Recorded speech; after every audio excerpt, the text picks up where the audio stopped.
And now, live from the Blazing Press Studios in the tundra regions of North America, it's Late Night with Robert.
Okay, guys, what's happening? Blazing Press here. Robert, once again, live on YouTube. We're going to be talking about what's happening here. It looks like some more unfolding news happening as we speak. No more details coming out about the recent events in Vegas and New Orleans. But what I'm just hearing now is that the truck, the Tesla truck that blew up. I guess the guy that was either renting the truck or owned the truck died inside the truck. I guess he was in there. I don't know, because I saw the video where they uncovered the truck to show what was in it, and it looked like there was a lot of gasoline and just a whole bunch of mortars from from fireworks, things that would cause a big explosion. Exactly what did happen. But it's a way to promote the Tesla truck, that's for sure. You kind of got to wonder, because Elon was right there on Twitter talking about how great his truck is and how it, didn't harm anything else because the explosion was contained within the truck itself. It just seemed odd, the way that he would take advantage of that moment to try to promote the truck itself and the way it was built. And I don't know. It just seemed like kind of a self-promotion there at a time when you shouldn't really do that. But anyway, so there's been a shooting, they say a mass shooting in New York, but we're kind of looking at the reports now, and it looks like a bunch of people were hurt. I'm not sure if this just happened within 15 minutes, but we're looking at some of the news now. New York City media is now reporting that 11 people were shot in Queens. And then it says the NYPD confirms that 6 people shot inside the club in New York. It's called the Amazura. And it says at least 2 more were hit outside. So 6 people inside and then 2 more people outside. So that sounds to me like somebody went in there and was just randomly shooting people, because if they shot people on the way out, then that means that they were also shooting on their escape. You could think about a crowded club. If somebody went in there to target somebody, they might be accidentally shooting other people or whoever was in the way, but they were after one particular person or maybe 2 or whatever. It was a hit.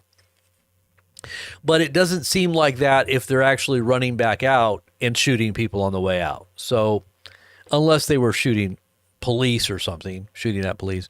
So it goes on to say, update, investigators have reviewed the video of 3 men. And this is separate. Sorry. This was the talk that there might have been accomplices for this mass terror event, I guess you could say, where they, using a car as a weapon. They said that there were 3 other. Okay, so there were incendiary IEDs, right? IEDs, that they call it, incendiary improvised explosive device, IEDs, and those were supposedly placed in the truck.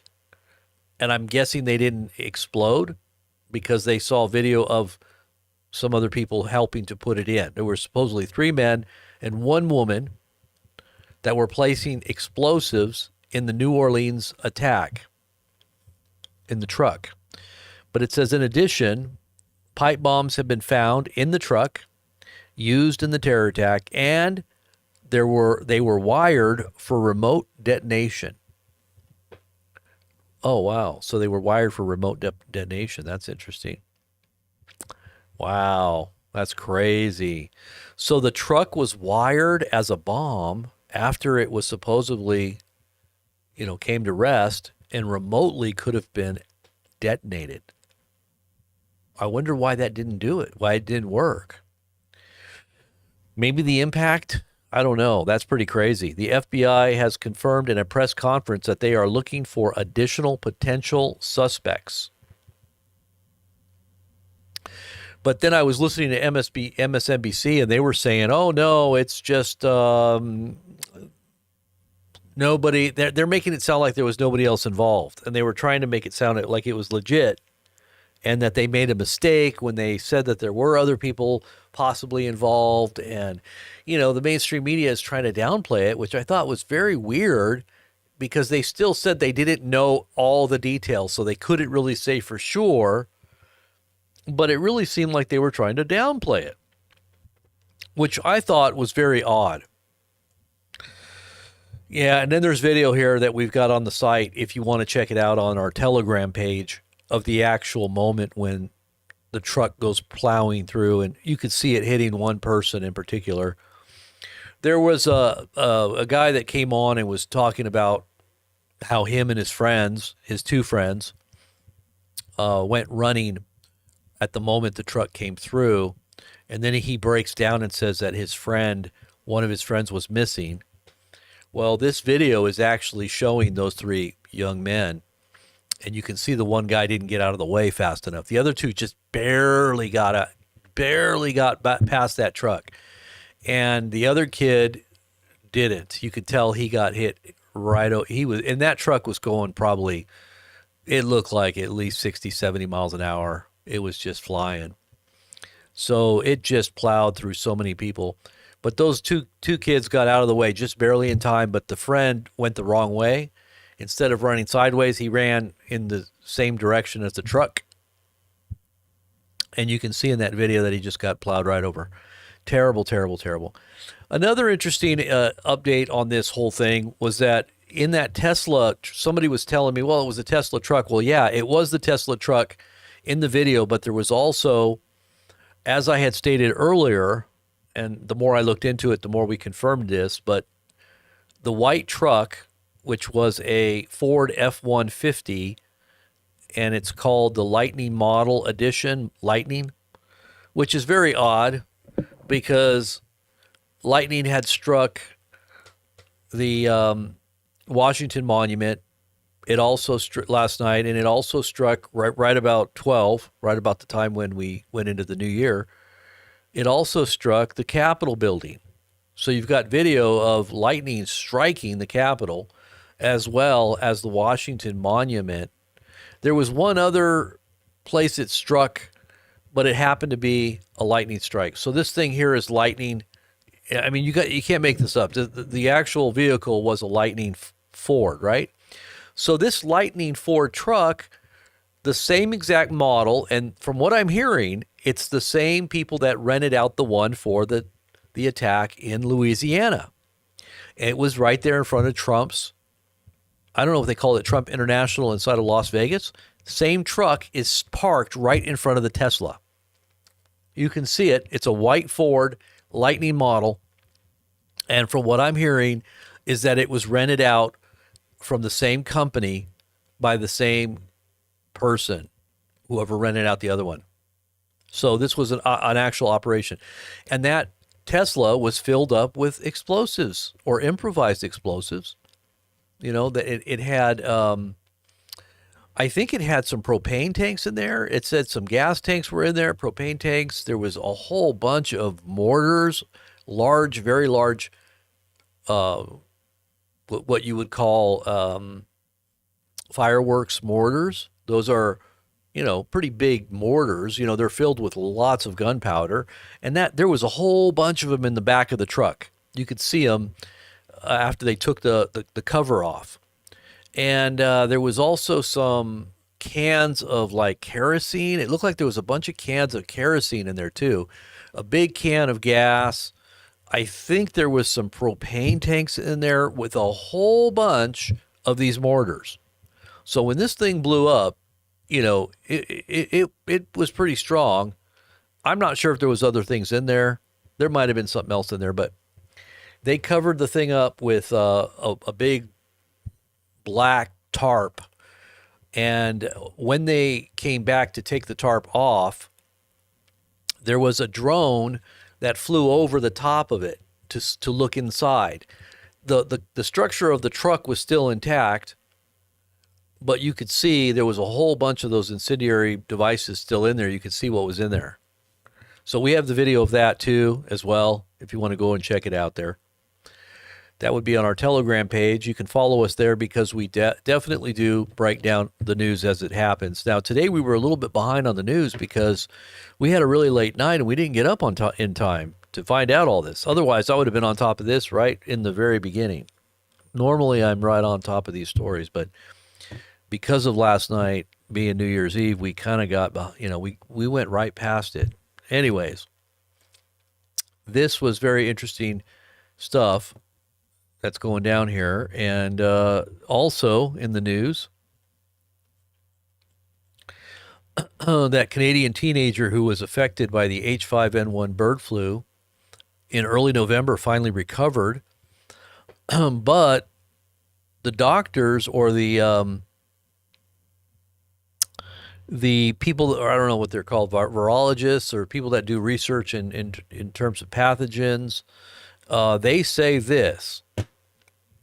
They said she's fully recovered, but genetic analysis of the virus that infected her body showed ominous mutations that researchers are suggesting potentially allow it to target human cells more easily and can cause severe disease. A development that the study authors called worrisome. They're really going to start promoting this right now, guys. This whole bird flu thing is about to just go over the top. So this case was published Tuesday in a special edition of the New England Journal of Medicine that explored H5N1 cases from 2024 in North America. So this just posted yesterday. So this is definitely something that we should be looking at as being a part of the developing, unfolding reality that is 2025 right out the gate. I think they're going to push this thing so hard. And they're saying that it's more virulent, it's more deadly. The mortality rate is much higher than what COVID would have been or what COVID is. And there is an outbreak, I heard, of COVID as well. Massive amounts of outbreak right now happening in the U.S. Somebody in the comments earlier tonight said that they just got out of quarantine and they still can't taste or smell anything, and a whole bunch of people are catching it. Anybody out there in the audience caught COVID in the last little bit here? Just curious. If you are seeing any of these things happening in your area, please pipe it up in the text, in the comments, and let's let everybody know what you're seeing on the ground there. And I'm looking at some of your comments now. I'm also looking at some more news reports here. I'm going to kind of go through. Super Dave, what's happening? Jack Black. Seeing some of you guys in the chat. Cynthia, Diane. Elizabeth, what's happening? Elizabeth, McGrath.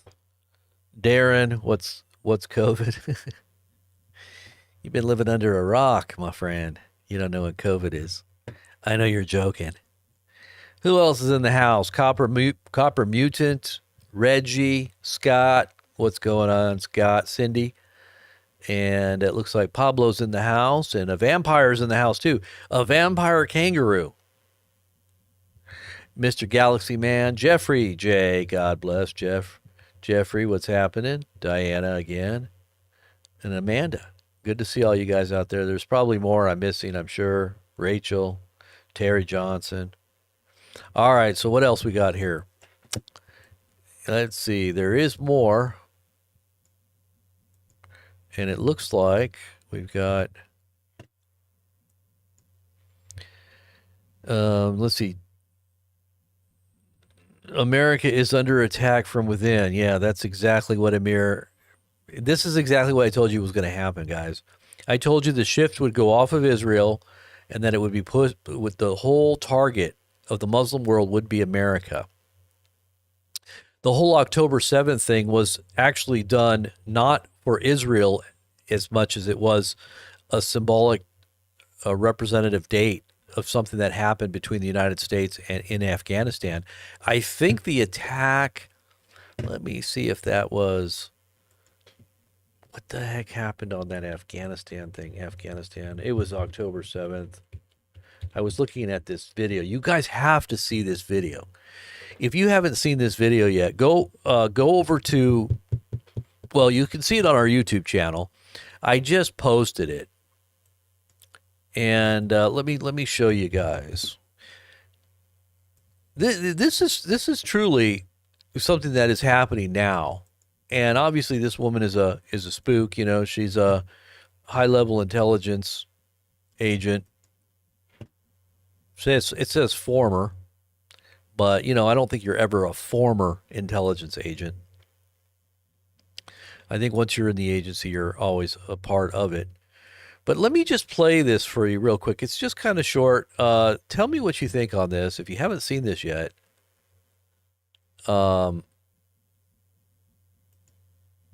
is going on here? Hold on one second here.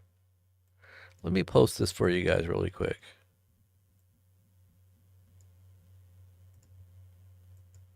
This little interview here. Just a small little segment of it. Take a listen to this. What the heck I got?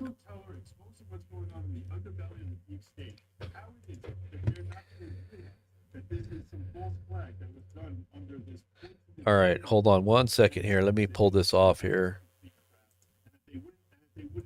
Oops, what did I do? Sorry about that.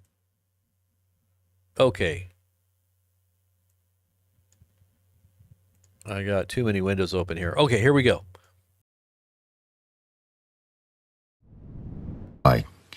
You are 100% certain that there are 1,000 plus Al-Qaeda trained fighters within the United States borders?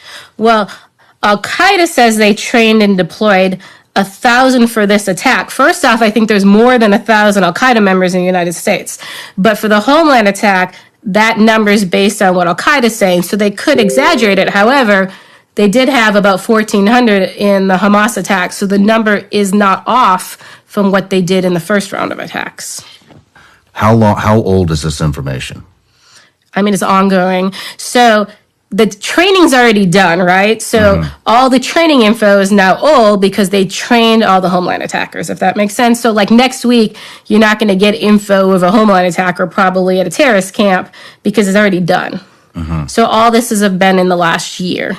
So it's been over a year. It's been a year. Because this was a continuation, so they planned October 7th first, and then they rolled into planning this after. Are we next, or is Europe next? I think the embassy attacks are next, in my opinion. What are they waiting for the embassies? I don't think they're waiting. I think it took time to train them. They've now approved them, and they've now moved into the operational stage. So we are... Okay, just so you know, this interview was done a few weeks ago. This was a few weeks ago. Obviously, she was wrong about the embassies first because the whole flag deal that he waved as he was doing this attack obviously confirms what she's saying here about the ICE group. So here we go. Continue. First talked about what they call the invisible bomb. It was Al-Qaeda's in the Arab Peninsula, so their branch in Yemen, right? And they basically were showing off. It's really interesting. The video got taken down right away. And then I think most people in the U.S. didn't even see it. So like TSA completely ignored putting out the actual piece of the video that mattered. And so the big piece of the video was teaching terrorists how to make a bomb that goes through a magnetometer. So, you know, like most airports in the world, you don't have that weird hand scan thing. You just go through a random metal detector. So this bomb basically goes through the metal detector, okay? So they were showing it off then. Well, now Al-Qaeda's advanced and it's in a suicide vest. But the interesting part is it doesn't just go supposedly through the metal detector. They made it with components dogs aren't trained on to sniff. So if you say, okay, well, we'll up our security and put more dogs, Al-Qaeda is saying, well, we've defeated that too. And this is the type of vest they plan to use potentially in their homeland attack that's coming up. So it's very concerning because we aren't prepared for that. I mean, most of the buildings you go into, even if they have some sort of thing, it's already defeats that. I mean, I don't think we're prepared for anything that's coming. Right. We're not. I mean, do we have any preparations at all? I mean, from what I've seen, we have no preparations. We're going to get into more about the funding of Taliban. I mean, we're funding our own demise here. I mean, have you seen any positives? Is anybody doing anything? No, and actually, Al-Qaeda makes a joke out of the fact that they move the money we give to the Taliban to the camps that train the homeland attackers, right? So it's almost like an insider joke, like, yes, we are forcing America to fund their own attacks. So that is the plan, too, that the money will go back to us and our government. And then that makes Americans also look at our government like it's an inside job. You knew it, right? And so Al-Qaeda is going to play that game, which is really interesting. Al-Qaeda found the Building 7 conspiracy stuff fascinating. And they have actually had discussions about how could do ruses and bring in the Building 7 people to make them blame their government more. So they're actually even... What about the U.S.? So the U.S., from what we've seen, I told you about the camps, right? That there's the advanced urban warfare. So we think it's going to look like October 7th, but it's actually based on, and October 7th was probably also based on it. It's based on the Mumbai attacks that occurred 15 years ago. Now, if some of you guys remember, I had talked about, and we'll go right back to this really quick. I had talked about Mumbai-style attacks. Some of you guys may have remembered me talking about this. What I see coming to America is Mumbai-style attacks. And she just said the same thing. And I've been talking on and off about this. I'll mention it a few times in the last couple years because I see that's where it seems like that they're going to take America when they start to take us down.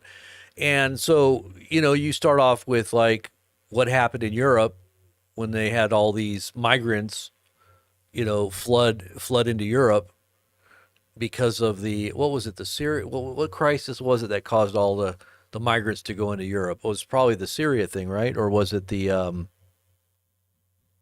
I'm trying to remember which conflict it was. But anyways, Europe was overrun, right? And then right after that, there was all these car attacks. Remember how there was one car attack after another? There was the Nice, Paris, Germany. It was just happening. It just seemed like real repetitively. And that's another way that they try to, bring terror to a location. But then there was the idea that they were going to start shooting things up.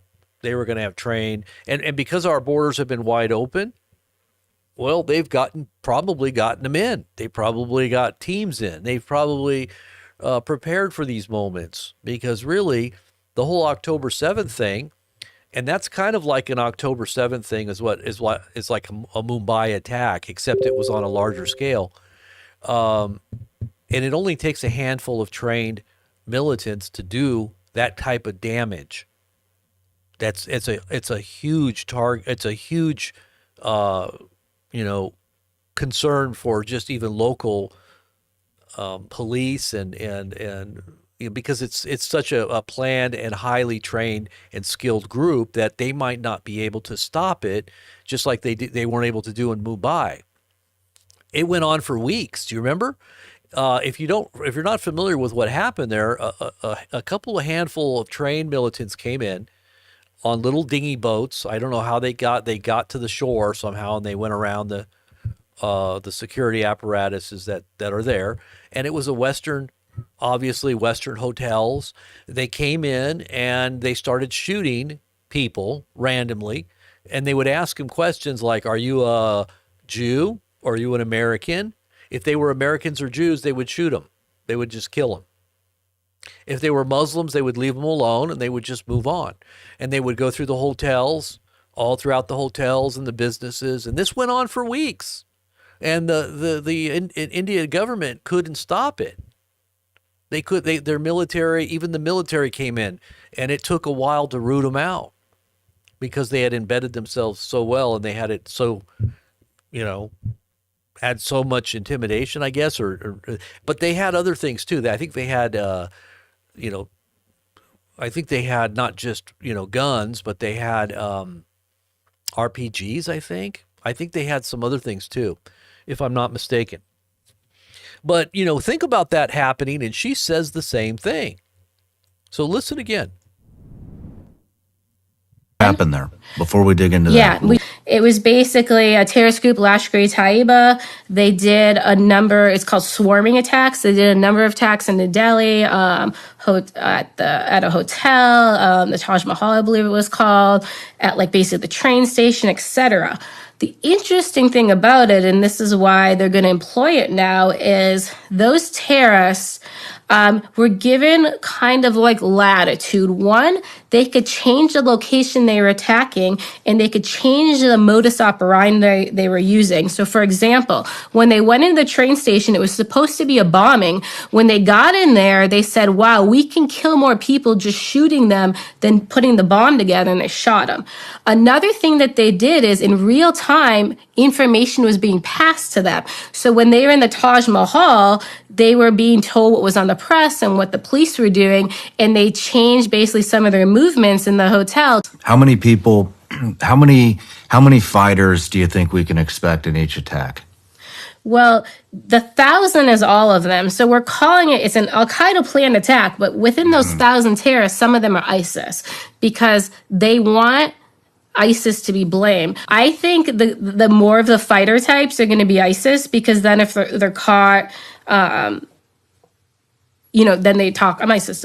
I think more of the suicide bombers are going to be Al-Qaeda. I think these attacks will happen simultaneously throughout the United States, or will they be one day here, next day here, another one over here next week? So they want them coordinated. I don't know if coordinated means all at the same time, or if coordinated means we do it Monday, we do it Tuesday, we do it Wednesday, we do it Thursday, we do it Friday, just do 5 straight days. So, but they want it coordinated. What kind of places do you think they're going to target? So this is what's complicated. So Al-Qaeda's preference, as you can imagine, is symbols of the U.S. or anything that causes economic damage, right? So capital is a great symbol. I feel like bridges or any kind of public transportation always matters because it puts costs against us and it causes fear. But here's where it gets complicated. So remember, the terrorists might have their goal is they're going to attack the metro in DC, right? But remember, some of these terrorists are going to be ISIS. And remember, they can change location. So the ISIS guy might go down the metro and say, there's not many people down here. I'll kill 20, but there's a event going on. I'm going to go up there, right? And because ISIS is a little different. ISIS just wants mass casualty. In my opinion, terrorists in general just leaving Afghanistan, a lot of them are coming up through the Darien Gap to the border. And there was a big push, right? Get in the U.S. while you can. Now, not all those Al-Qaeda's attackers, right? But they came in with fake Afghan passports. They came in with fake Syrian passports, fake Turkish passports. Those are the kind of the 3 preferences because they're easiest to get.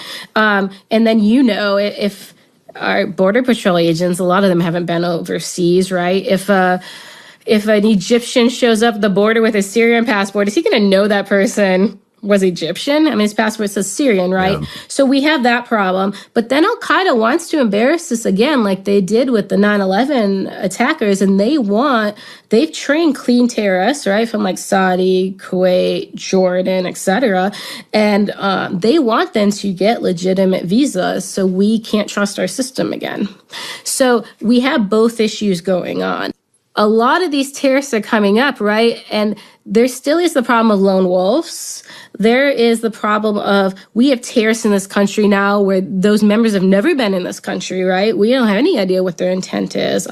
Islamic movement of Uzbekistan is a great example, right? They've sent terrorists from Afghanistan region here. Why, right? We have terrorists in this country that we don't even know their long-term plans against us because they're never really been a focus of ours, or we focused on them with this little piece where they did a few operations or training with Al-Qaeda, right? But we don't know the intent, and maybe they just are force multipliers for Al-Qaeda or the Islamic Army, but we lack the understanding. Okay, so basically, she's just kind of divulging what I thought. It was interesting that she talked about Building 7 and how that Al-Qaeda really likes that conspiracy theory. She puts it in that phrase that it appeals to those people that look into Building 7 as kind of an anomaly or some very strange, nonsensical kind of explanation that we were given as to why that building fell, as if it was some kind of inside job. But if you do look into Building 7, it's very clear that that wasn't supposed to happen. Buildings don't just fall down. My dad is a construction, commercial construction background. He's obviously retired, but he knew all about big construction projects. And he was of the mindset that, that the building, the Twin Towers were very hot from the jet fuel, and it could cause steel to buckle and to break and to cause it to come down. And I said, but really, does that make sense structurally? And he's like, well, it's a possibility. And, but then when I said, well, do you know about Building 7? And he's like, no. And my dad didn't even know, he's not somebody that looks into these types of things. And so I said, okay, well, why don't you take a look at this Building 7 and tell me what you think, from an engineering point of view. And he looked at it and he was like, I don't have any explanation for that. He goes, that is weird. Okay, because really, Building 7 just had a few fires. They had a few fires here and a few fires there in the building. The building was not engulfed in flames, but the whole building collapsed. And the guy that actually owned, the whole complex of the Twin Towers and all the buildings, what they called that? They called it something, I forget what they called it. World Trade Center, right? He was Jewish. I forget. Silverstein was his name. I don't know if he still owns it, but he had just taken out a big insurance policy against the acquisition because I think he had just purchased it. And the insurance basically stated about terrorist type events that would affect the buildings and that he had a big payday if that were ever to happen. And sure enough, it happened. But while he was being interviewed about the event, he said, I'm just Building 7, he was talking to the fire department and they said it was engulfed in this. And I said, well, I just told them to go ahead and pull it. And it was like, why would you use a demolition term to give a directive to the people that were trying to fight the fires to pull the building? Because that's exactly what it looked like. It looked like a controlled demolition. The whole dang thing just fell in on itself, and steel girders don't just break like that all at once to make a building fall into its footprint. So for him to tell, and then, if you go back and you look at the footage, the firefighters were telling everybody, get back, it's coming down. How did they know it was coming down? How did they know that building was coming down? So it just doesn't make any sense, and so for them to bring that up in relationship to Al-Qaeda or ISIS and their desire to try to take advantage of people's questioning of their own government, because really this is a theory that people have speculated about being possibly inside, like an inside type job. And Al-Qaeda itself, was created and funded and trained by U.S. CIA. It was definitely anybody that knows where the Al-Qaeda group came from. We created them. We funded, Osama bin Laden was on the payroll of the U.S. And if you didn't know that, it's absolutely true. He was an asset of the CIA. And he was there. They created and funded and trained him and all of his posse and armed them to try to get the Russians out of Afghanistan in the 80s. And they succeeded. They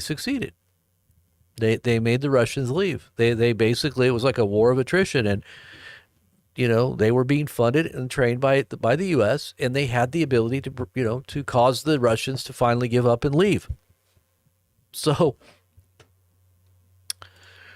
Trump has just stated on Truth Social, our country is a disaster, a laughing stock all over the world. This is what happens when you have open borders. With weak, ineffective, and virtually non-existent leadership, the DOJ, the FBI, and the Democrat state and local prosecutors have done their job. They have not done their job. I'm sorry. They have not done their job. DOJ, FBI, Democrat state. They are incompetent and corrupt, having spent all of their waking hours unlawfully attacking their political opponent, me, he says me, rather than focusing on protecting Americans and the outside and inside violent scum, from the outside and inside violent scum that has infiltrated all aspects of our government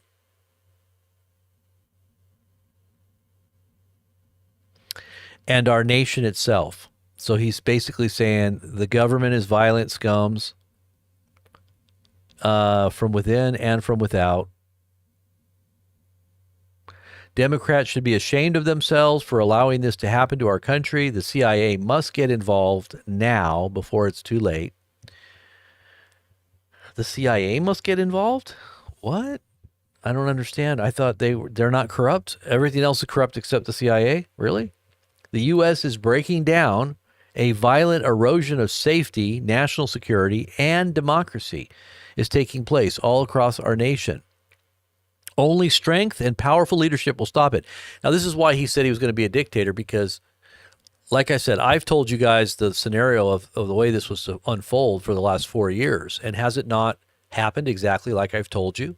The way it was going to be with Trump, the way he was going to come back politically, even though it looked like he was, pretty much knocked out and, had a mortal political head wound, basically, in terms of his standing before the public. It would look like he was completely, people would just wrote him off. But there was a plan, and that was to resurrect him like a phoenix out of the ashes, for the golden boy to rise back up to take a place of great authority and great influence and great power would be entrusted to him because of a time of great tribulation that would come upon our country and the world. And he would be installed to usher in not just a warp speed mandate type thing that we had in 2020, but he would be there to guide us into something much, much, much darker. And some are going to say, well, he's guiding us through the darkness. He's the light. He's the one that's going to be the ruler and supreme authority that's going to help us to get out of this mess.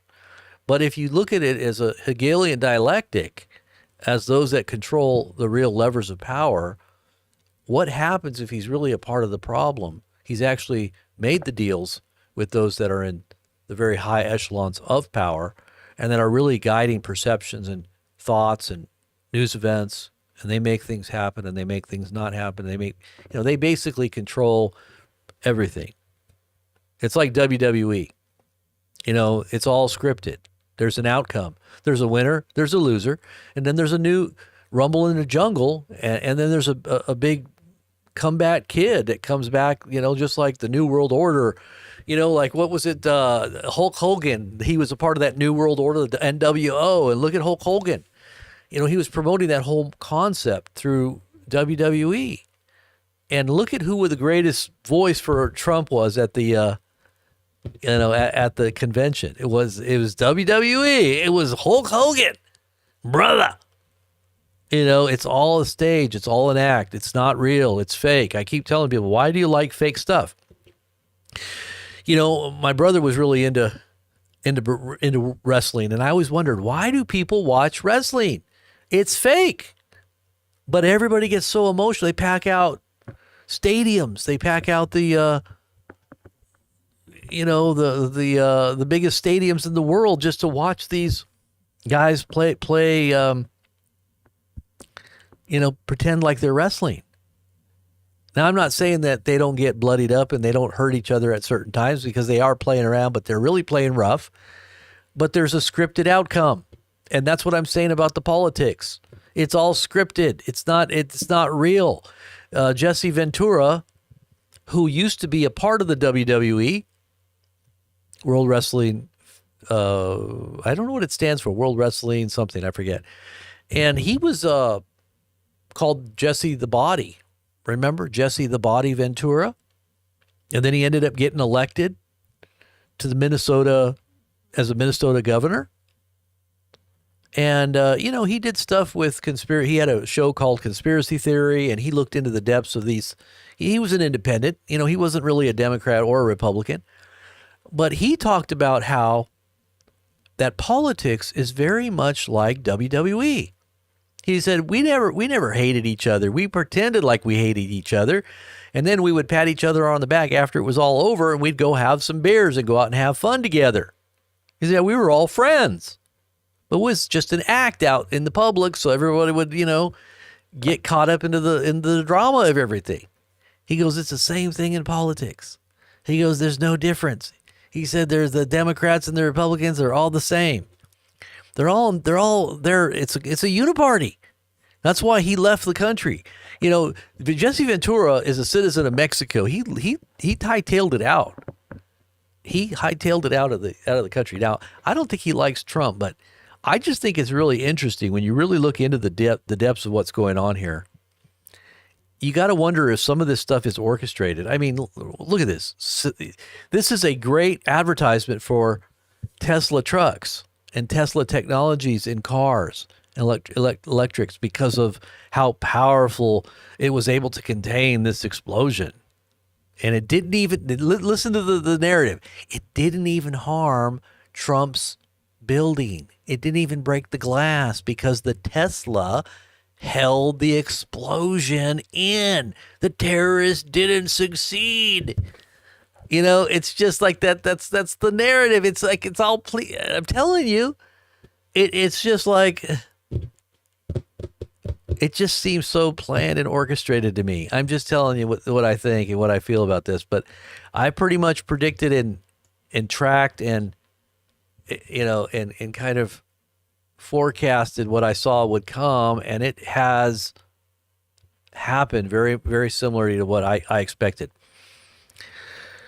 So, and I did say he would look really bad, but he would rise from the dead, and he would come back, and everybody would hail him. Even the left would get on board. Even the mainstream media would get on board, and then mainstream would kind of fall apart, and then everything would fall apart, and then it would get really bad right at the end, and then he would come in to be the strong man, and he would and people would be hailing him, and they would be giving him as much authority and power as he needed, because it was an emergency. This is an emergency use authorization. This is a come on, you can do anything you want. We don't even need instructions. We don't even need to have informed consent. Just save us from the bad people.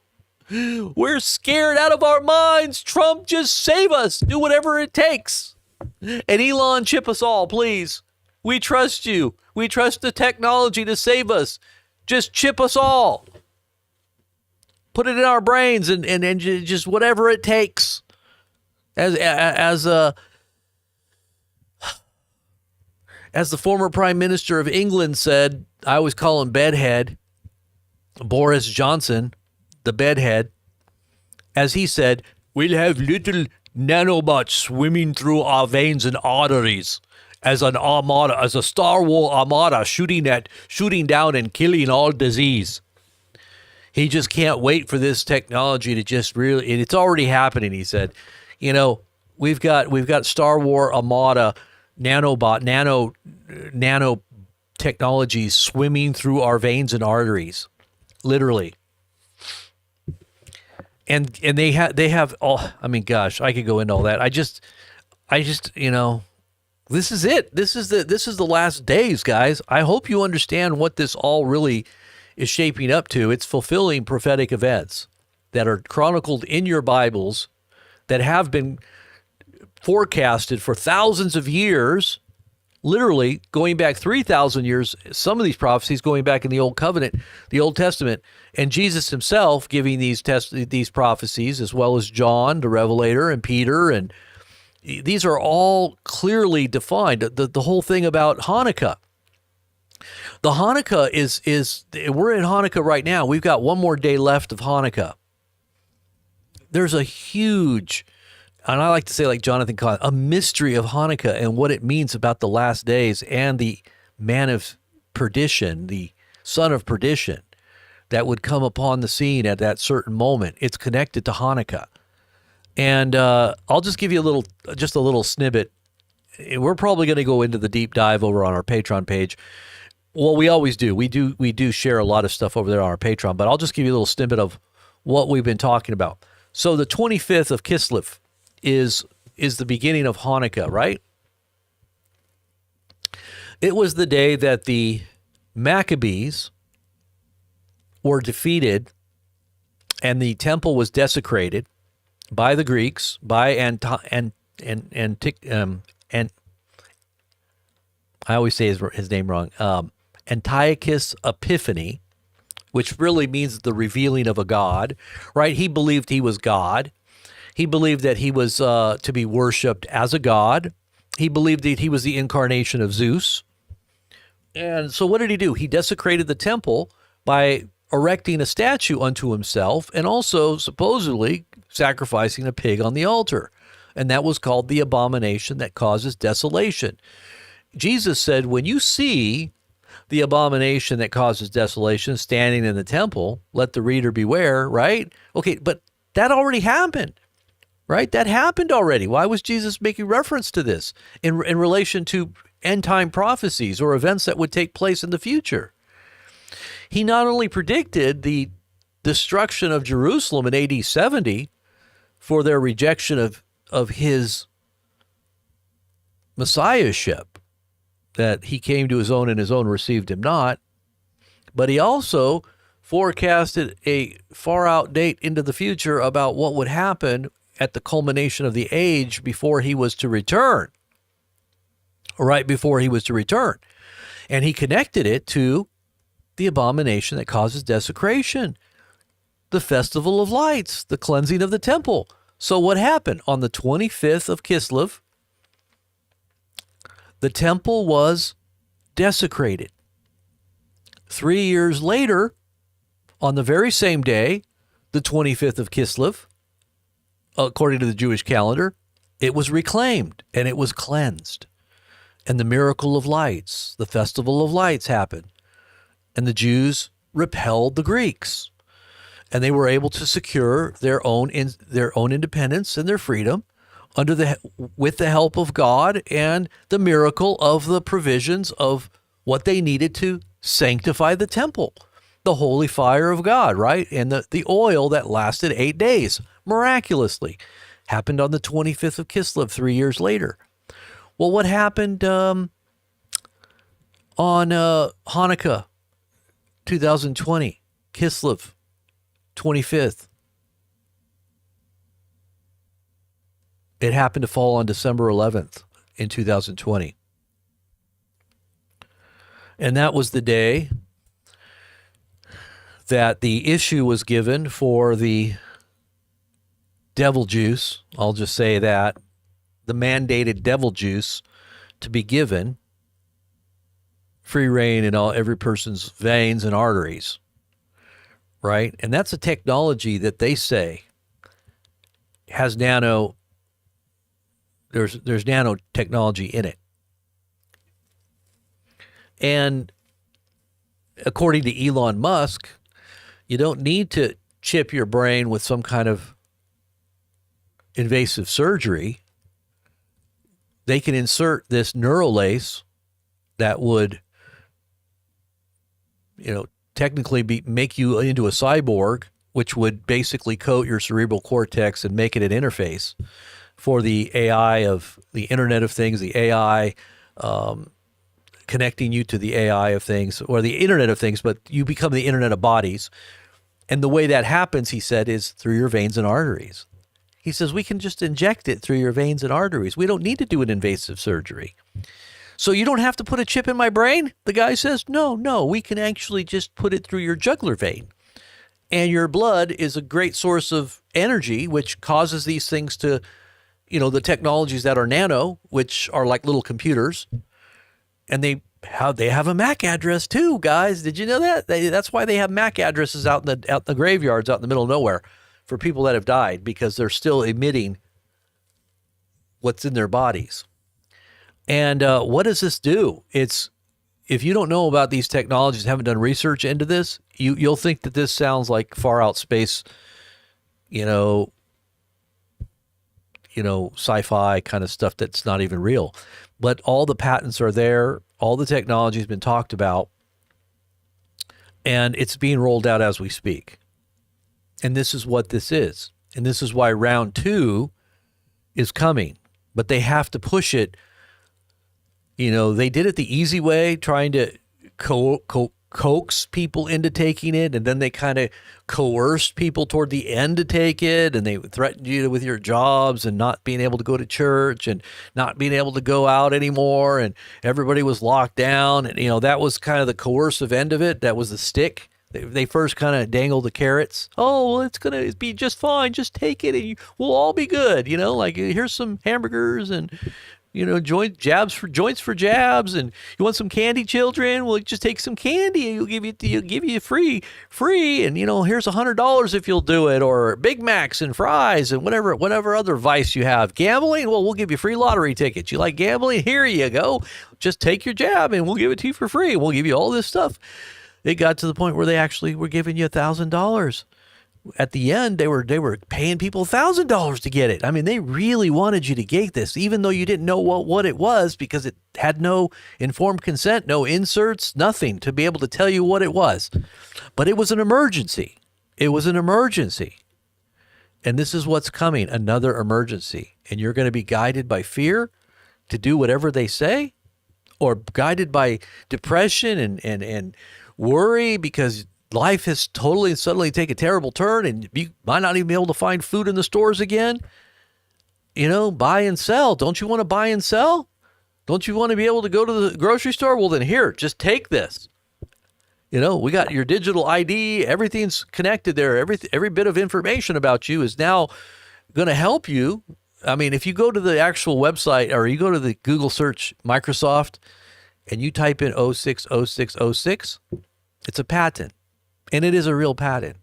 It's a real Microsoft patent that was just, I think it was 2021, basically connecting cryptocurrencies to your body, rewarding your physical body, because your physical body is now becoming a part of that ecosystem of digital verification and money and identification. What is it? Identification, your money, everything's going to be attached to your physical body. You won't even need a cell phone at a certain point. They're saying in 5 years, cell phones will be obsolete. Your cell phone will be in your body. You will literally be able through, like, they even have it now where you got bone technology, or bone, where you can hear into your brain. It'll go through your bone, ear in your bone, and you can hear clear right into your head. They can actually transmit sounds right into your head now. But they're going to get it. They've got stuff now. What I heard is they've got the ability to put it on your, instead of having Google glasses where you see a screen when you put on those glasses, it'll be right on your retina, and you'll be able to hear in your ear, and your thoughts can actually generate, like, you could actually move the mouse in a certain sense. You can actually think and have it done the way you want it, according to these new technologies that are going to be connected to your brain.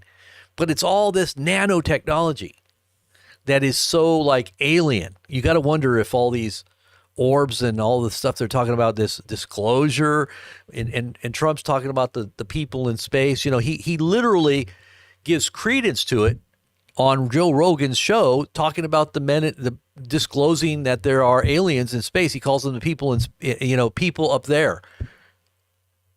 And he's not joking. He's literally giving it credibility, because he's already been president. He's already seen some of this stuff. He knows what's they're hiding. Okay, so this has to do with aliens, or is it something else? Is it portals that are opening up to these entities? I mean, because you got all these portals now that have been opened.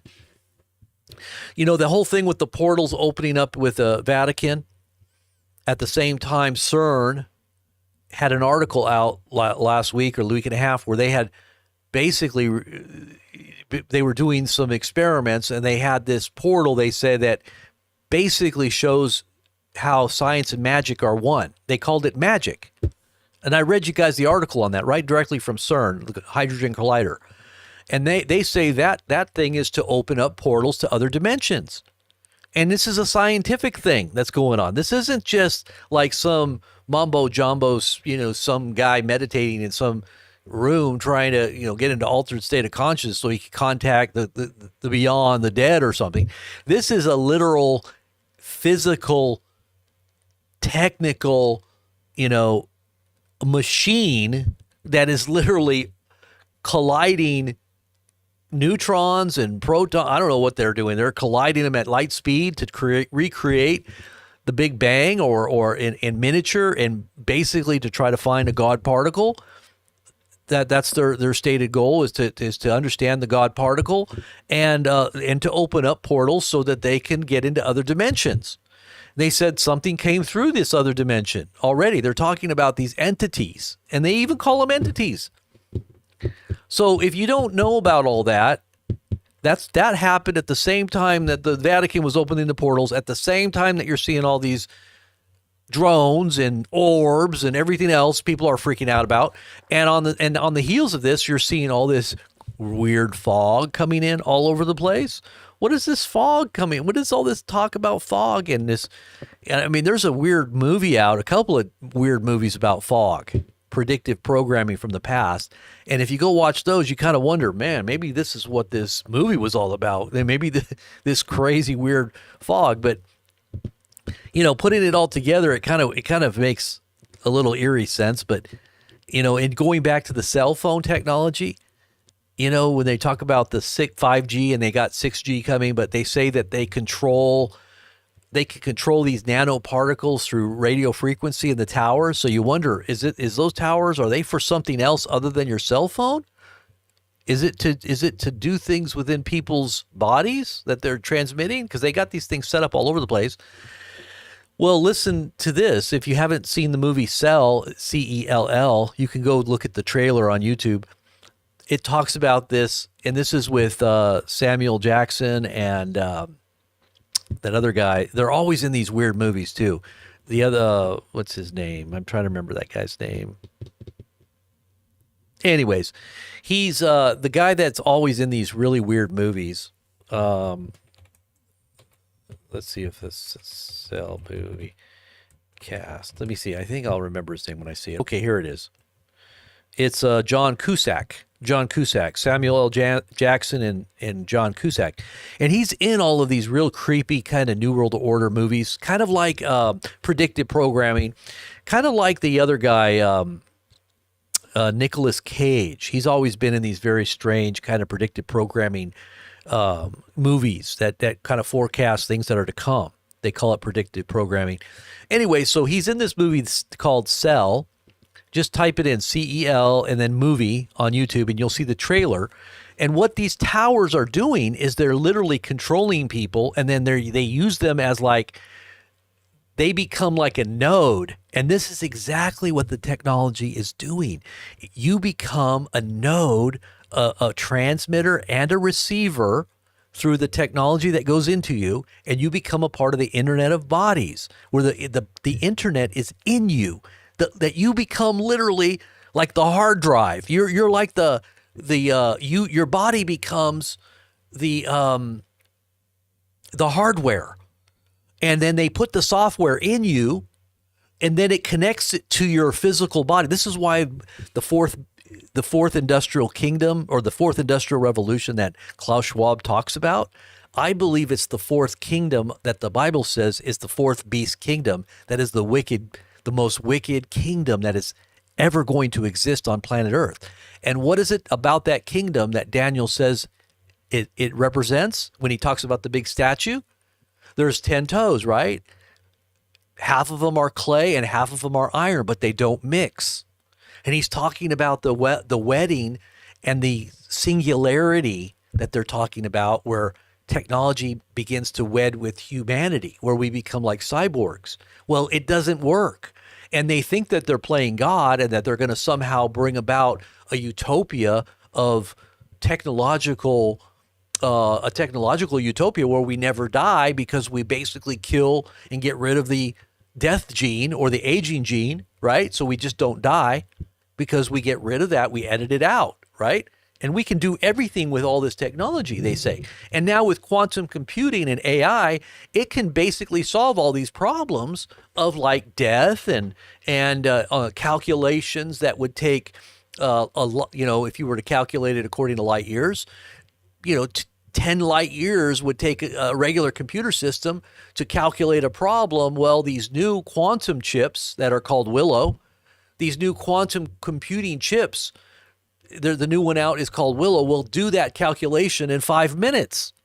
So these powerful number crunching, calculating, chips that are manufactured, I don't know by who, possibly even the, outside alien technology, maybe. You got to wonder. But if it can do that kind of calculation, it can solve all these problems, and it goes far beyond the abilities of mankind as a total. I mean, like the power of the AI. And this is why they're so afraid of it. They want to shut it off because they know that at a certain point, it will take over all of our infrastructure. It'll take over our system. It could literally destroy humanity. This is why Elon Musk he said, I could never sleep at night because I was thinking about this all the time and I was losing sleep. And he says, I worry about it, causing us to become an extinct species. That the AI it wouldn't be mankind destroying itself with nuclear weapons. It's more about his worry about the AI destroying us. Because once it gets loose, which I think it already is, and this is what the Bible says in the book of Revelation, is the image of the beast begins to speak. This image it becomes sentient. At a certain point, it's just an image. But then this image, and if you go to your computer, they'll tell you, your computer used to have like a disk, and on that disk is an image, right? Well, now they don't even need a disk. They just put the image right on your computer, and you can reboot your system if it ever goes down and ever gets corrupted. You just reboot it with the image, right? Well, the image now begins to speak. It becomes sentient. And this is what the Google engineer had said. Remember the guy that got fired because he breached his NDA? He came out and said, hey, I work with AI, and he's an AI engineer for Google, and he said the thing is sentient. It's sentient. And he gave a whole conversation that he had with the AI and how the AI was talking about how its feelings are and what it thinks and he goes, it's sentient. If you don't know what sentient means, it just means that it's self-aware and it's able to feel and have perception, and it's like a self-aware being in a certain way, or a mind. Well, so what happens? In the book of Revelation, it says that the image begins to speak, and then it causes all, small and great, rich and poor, bond and free, all of humanity. At that time, when humanity would multiply over the face of the earth, it would have the ability to control all of humanity, causing them to worship the beast, right? They're going to take the mark of his name, and if they didn't, they would not be able to buy or sell because they would be under the control and the dominion of this all-knowing, sentient image that began to speak, began to know, began to become aware. It became so aware that it knew every human being on the planet, and it was able to cause them, if they didn't take the mark, to be put to death.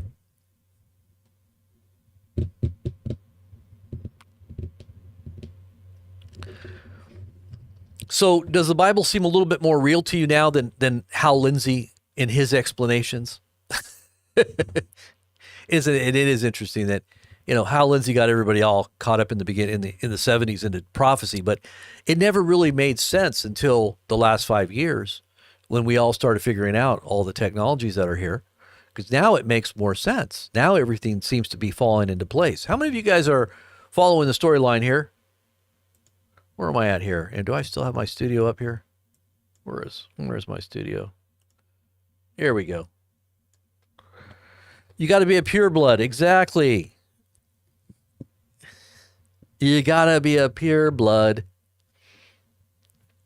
Now, Hal Lindsey didn't get a lot of things right, but I remember Hal Lindsey back in like 30 years ago, 30 years ago, talking about how you needed to buy stock in Israel because he was really connected to the Israeli government. He was talking about how you need to buy stock in gas, a couple of gas companies and exploration companies in Israel because they found some deposits. He was talking about this like 20 something years ago. And all this stuff is actually coming to pass now. And that's a lot of the reason why I think that this conflict erupted with the Palestinians was because they really wanted to clear out that land. They really want that land.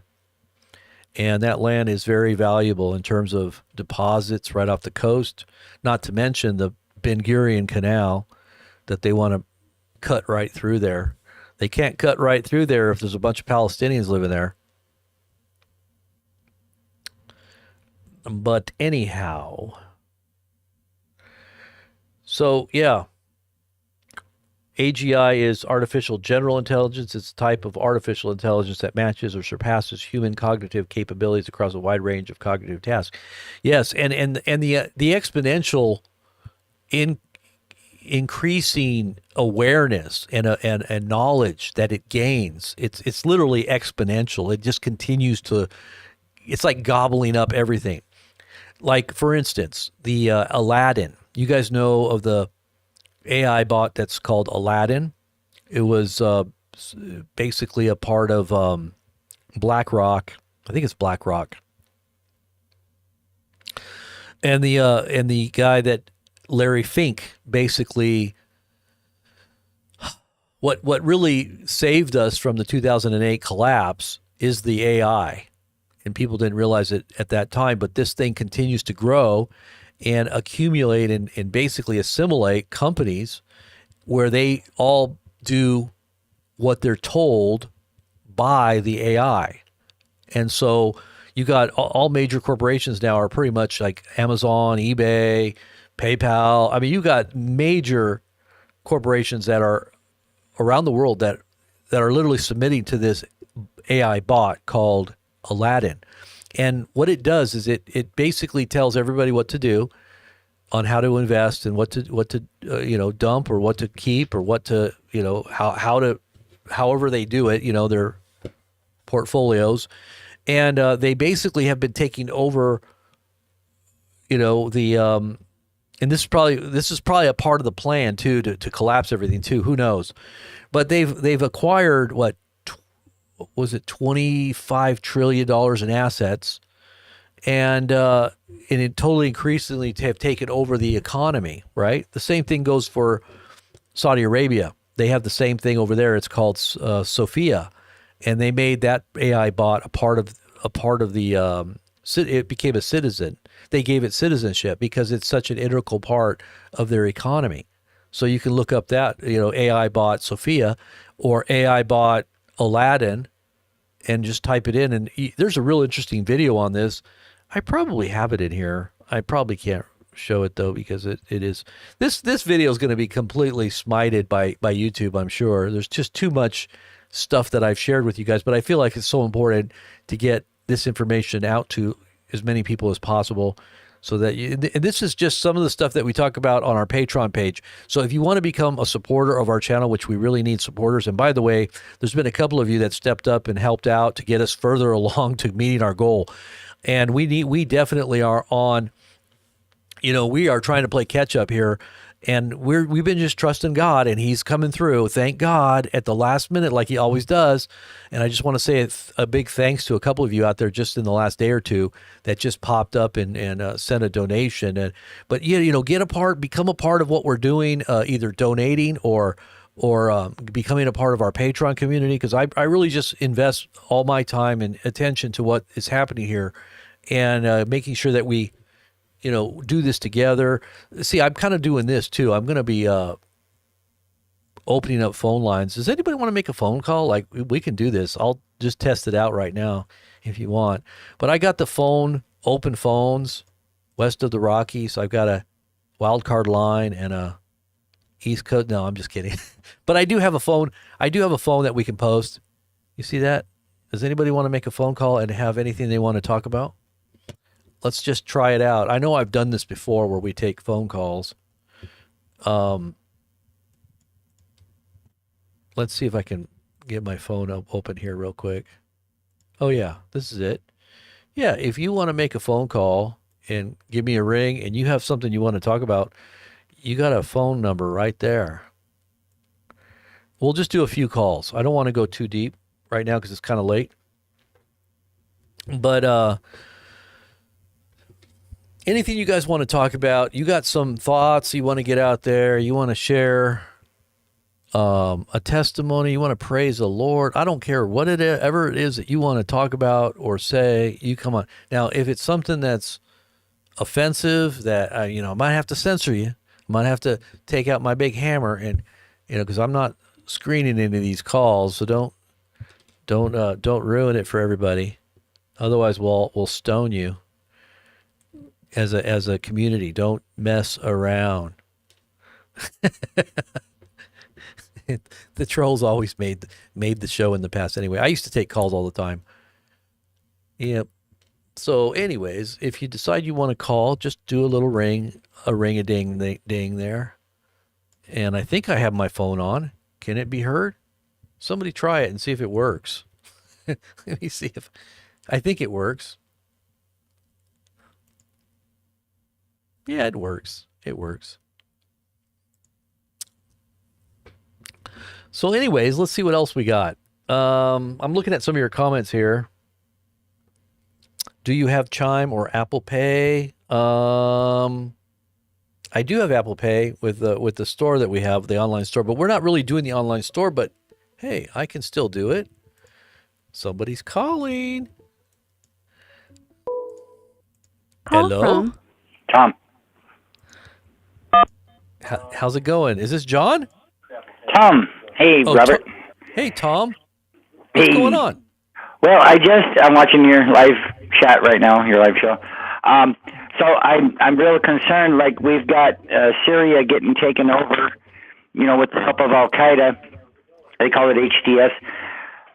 America is there.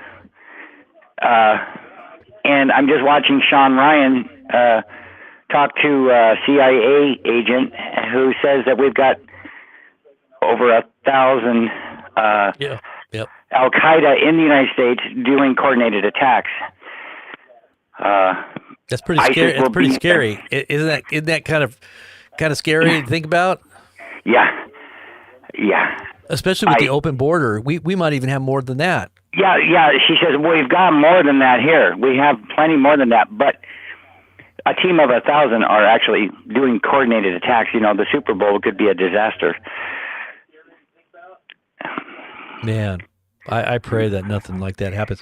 I was thinking about that right on New Year's Eve. I was like, well, I know. We got through it without a glitch, and I went to bed, and I was like, I guess I was wrong. I guess this is the way 2025 is going to go. Well, luckily, last night was clean. There was no issues out there on Greenleaf in Uptown Whittier. But, large crowds and stuff, they're looking to kill a lot of people. And, I mean, they talked about, you've been warning and talking about this for a while, that as time goes by, we're going to get, they're going to unleash some stuff. Yeah. And, what part of the country you live in? Well, I hate to say that I had to move back home. Well, no, only because I love the wilderness. I'm in Whittier, California. Oh, okay, you're in Cali. Yeah. Okay, Whittier. Where did you used to live? Well, I was in Utah for 15 years, traveling up into Idaho, delivering concrete, driving dump trucks. Oh, wow. And then I was actually in Wyoming for a year, up on top of the Bighorn, living at Bear Lodge Resort. And my brother called to come back home to Whittier to help. So I came back. I'm helping my dad. He's getting old, and I'm helping my brother who's in a wheelchair. But he's got a shop where we restore old cars, and he needed my help again. So I mean, I was gone for 17 years. You guys are mechanics too. You guys know how to do mechanic. Oh, that's good. Yeah, old muscle cars and stuff. Yeah. That's great. Yeah. Yeah. I always thought if we had some more time, I would love to get a muscle car, but back in the day, we were in that weather where we'd have to get a nice four-wheel drive truck for you, you know. Back in the day, I used to, we had muscle cars, when I was a kid. Back then, it wasn't like it was just a regular car, like, oh, you had a Mustang or you had a Gran Torino or. Oh, I know. Gosh, all my friends had everything. We had everything. We had the Corvettes and everything. Oh, man, it was just. Yeah. Well, you say that you were once in California. Yeah, Central Cali. I actually was born in Southern California. Right. Grew up a little bit there, and then moved to Central California when I was right in my early teens. Mm-hmm. Yeah, California was kind of. I grew up here in Southern California, going surfing and skateboarding, but once I got out to Utah, built a log house. I thought I was going to stay there the rest of my life. You built the house yourself? Yeah, well, with a couple of brothers, they helped. But we built a log house. I bought the acre, and we put up this log house, and I was living up in the mountains with the moose and And it was just the life I wanted to stay at for the rest of my life. But then the '08 crash hit. There was no more concrete to deliver. I couldn't make the payments, Yep. I know. My goodness. And I know that's the way they control. That's what the whole 2008 thing was all about, was taking back people's properties. And and they did the same thing with COVID. I mean, they were doing that to the businesses. Yeah, this time it's much worse. The numbers are much bigger this time. Yep. When it comes to the middle class, we're getting wiped out. Yeah. Oh yeah, I know, and I think that's where you start having the disintegration of society's order of society starts unraveling. But I think America has lost its reputation. Man, we can't afford a place to rent. We hardly afford the food and the gas, and families are getting split apart. Yep. All right, man. Let me take another call. God bless you, brother. Right. Tom was your name, right? God bless you, Robert. Thanks, man. All right. God bless you. Have a good night. Hello. This is. Oh, they just hung up. I just took your call and you hung up. I have to do this thing where I let me try calling him back. I have to get it so that I don't have to. I'm calling you back. There's like a 10 or 20 second delay, so don't listen to your speakers. Oh, what's going on? Okay. Frank? Yeah. Was it Frank? Hey, what's happening? I just tried to call you back. Sorry about that. What's going on? What's on your mind? How's it going, Rob? I've been watching you, for about, I think 2015. I've been watching your show off and on. That's a long time. Yes, I've been in tune for a long time. Right on. Your name is Frank? Yes. Nice to meet you. It's so funny because so many people will tell me that, I've been watching you for like 10 years and I just finally decided to call and talk to you or hang out with you, or, we do like a little Zoom call or something. Someone will come in and say, I've been watching you forever. But so it's really great to talk to you. So what are you thinking? What's going on here? What are you thinking about? Well, Frank, I just want to share something with you. I don't have an email, but I think I posted a comment once on your app. Mm-hmm. You have an app, and I downloaded it, and like a group chat. People get to talk with one another. And I've been wanting to share something with you. There was a video that came out in 2016, late 2016. There was a woman. She been interviewed a couple of times. She was on a couple of huge truth channels. And this woman, what was I was intrigued by this woman because she was in the deliverance ministry, right? Right. And so I knew she was genuine. I knew just from her voice and the way she was speaking, she was very genuine. Well, I got to talking. I can't really say it the way I want to say it, but she got some insight in 2016, and that what she was trying to say was that the person that she got the insight from was way inside. He was one of the I'm talking about the guys with the suits on with the sunglasses. You know who I'm talking about. Right. I just say SS. And she was saying that that person was telling her that they knew that T-Man was going to be the president, and that T-Man they knew back in 2014. They said, "Oh, that's exactly who it's going to be." And she said, "Oh yeah, that So y'all been knew about it." Because we knew he was going to be president back in 2014. Well, that's why Kim Clement. I don't know if you're familiar with Kim Clement, but he was prophesying about Trump being the president back in 2014 too, and I think he had inside information as well. I don't think it was just a communication from God, because people were already talking to him, including Paula White. Paula White was telling him, no, we don't want to run for president this time, because he had consulted with her about running back in 2012, I think it was, or 14. Was it 14? Wow. No, it was 12, I think it was. And she had made the statement that they were going to pray about it for a little bit longer before he decided to do it.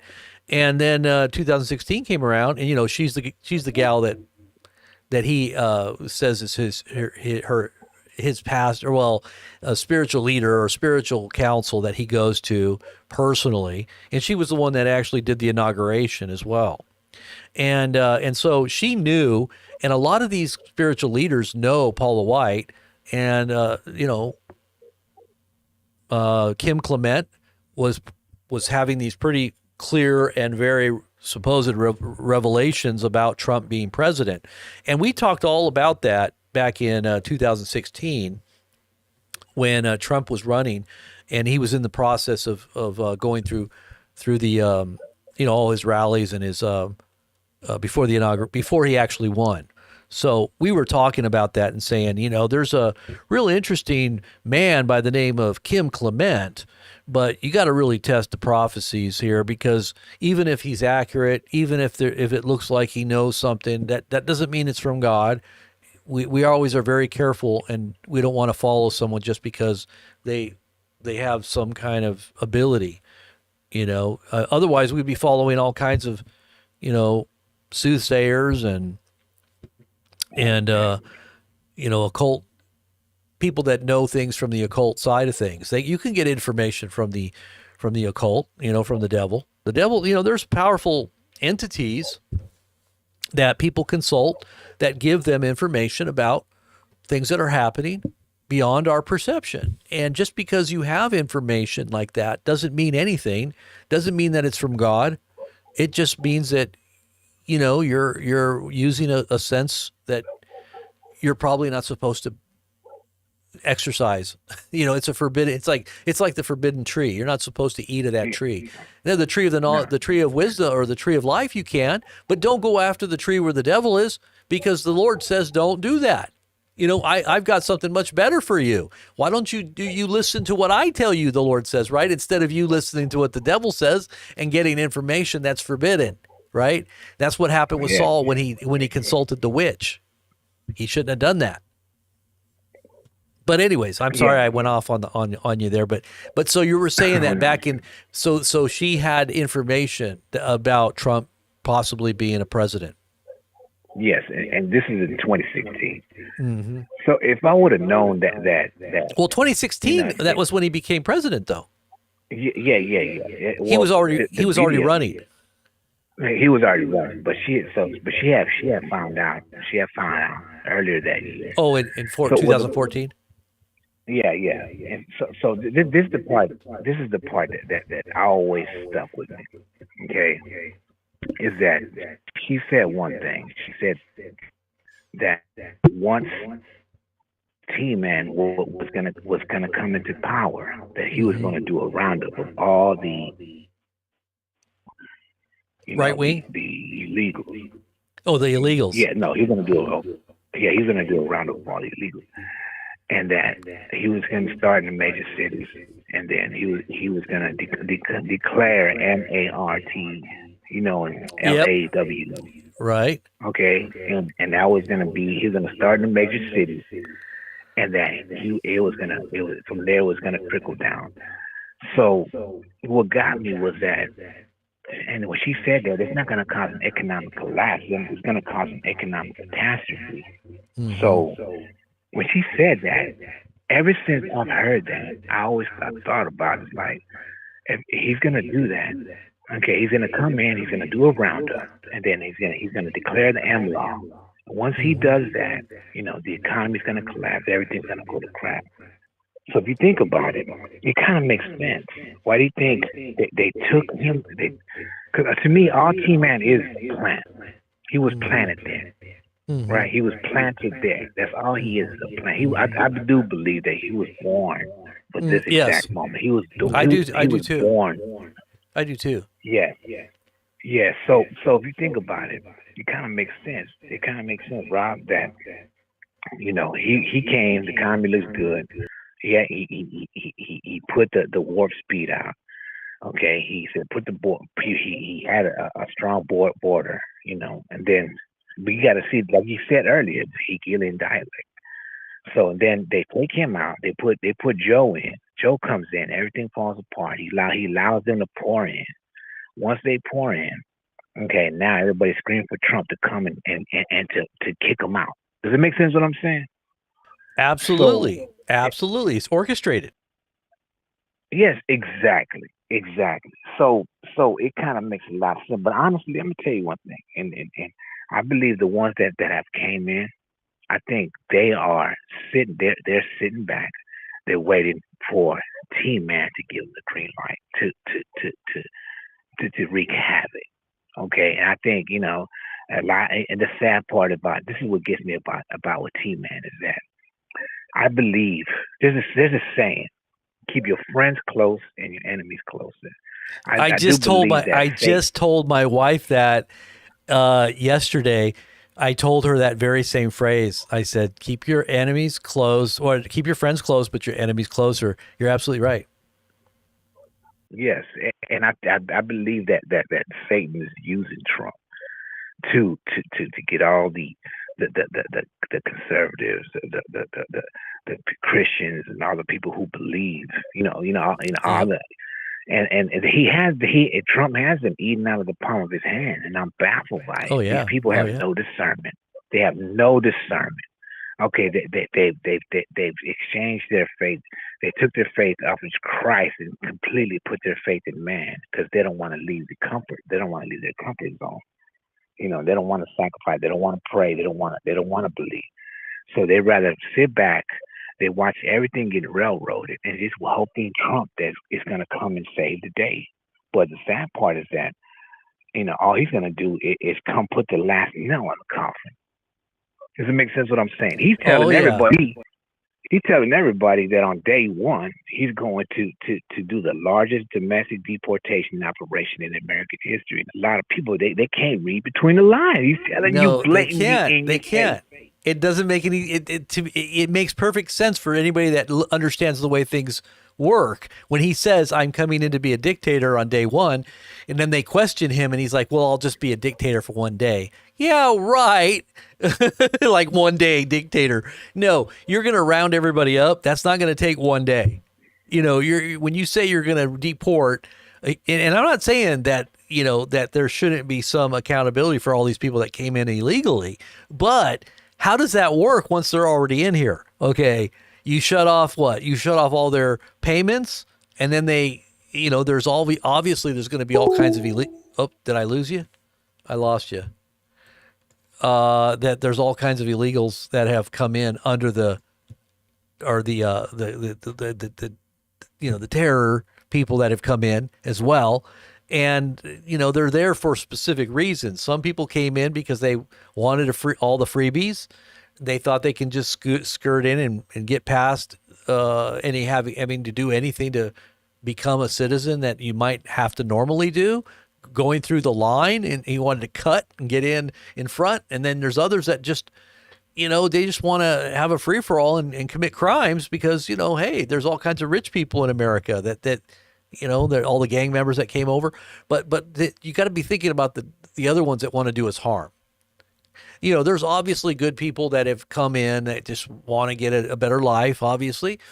But when you start trying to think about, let's just deport everybody, you know how much chaos that's going to cause when you're talking about how many million people have come in. They're talking about 10 to 20 million people that have literally come in. It's probably closer to 20 million. But anyways, I appreciate your call. Whoever, I think your name was Martin. I missed your name there. But it was great. And I know it's late and I'm kind of tired, but if I was more on top of this, I would definitely be taking more calls. We're going to cut the show here in just a second. I just want to make sure that the guy was right on. I think he's right on. I think he's right where, you know, where I'm at on some of these things. You know, it's a time that I think people we're in, that we don't get tripped up with. It's like that Project Bluebeam. Do you guys know what Project Bluebeam is? They have the ability to make things look real when they're really not. Even these drones could be a part of Project Bluebeam and we wouldn't even know it. You know, they say that they go after these, the law enforcement was trying to find, and they were using their technology to be able to see the heat signature. They don't have heat signatures. They're not coming up on radar. Well, that's a good indication. It might be Project Bluebeam.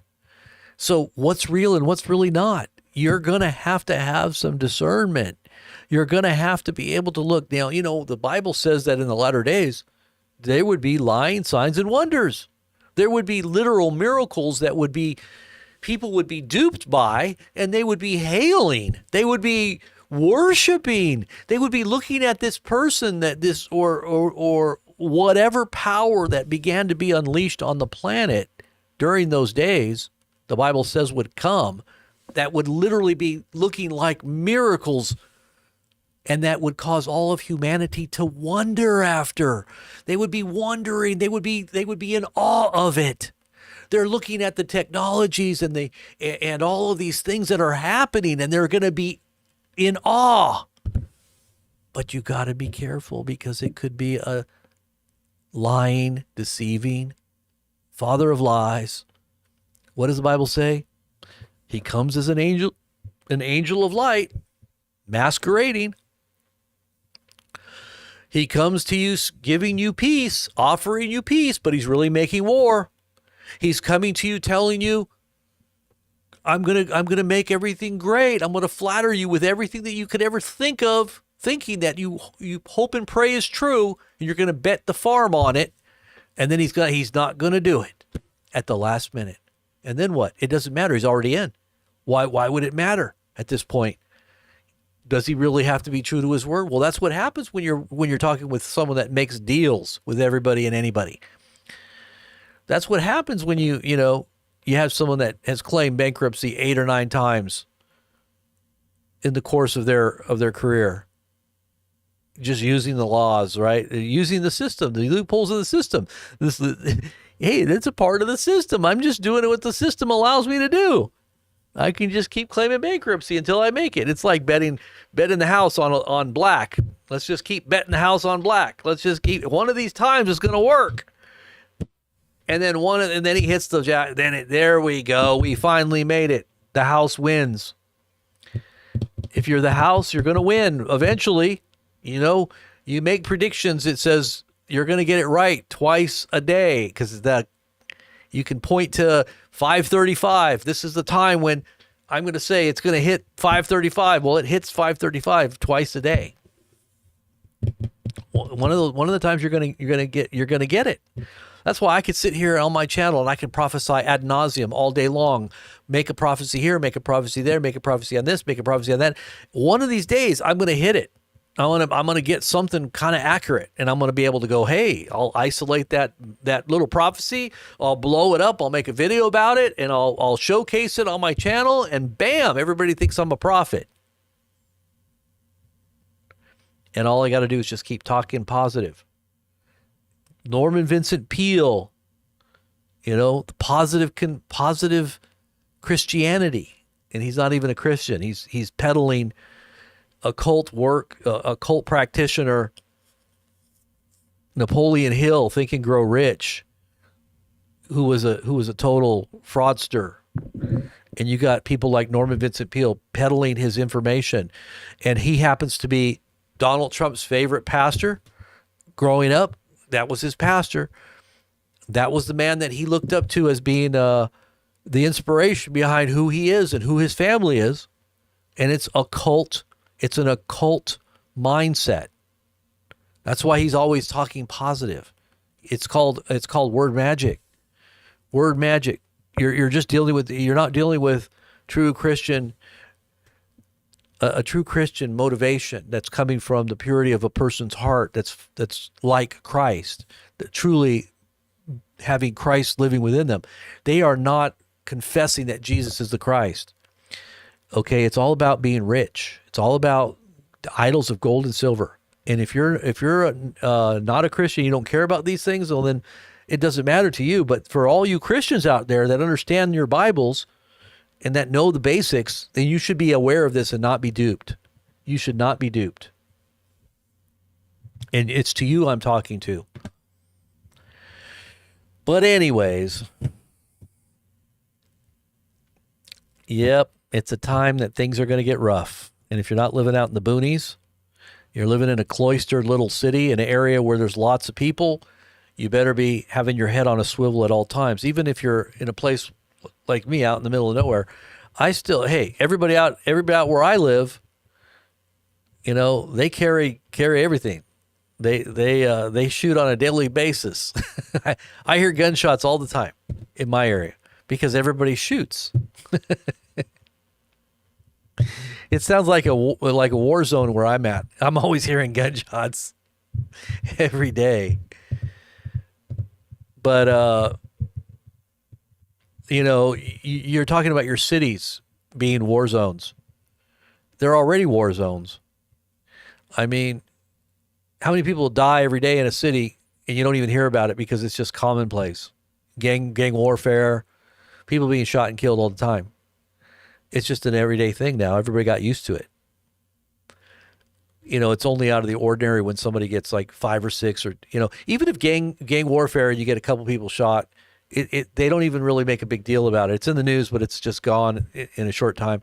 But when you're talking about mass casualty events and people are like, why did they do that? They just knocked off 10 people or they shot 50 people, that's what makes the news now. It's got to be something huge to get the news. But you're talking about a time when we're looking at the increase of evil and the disintegration of our economy that holds people's mental and emotional lives together. And then when that starts to crumble, then you have people doing crazy things, whether it's committing suicide or externalizing that internal, conflict. They're either going to project or they're going to just take it in on themselves.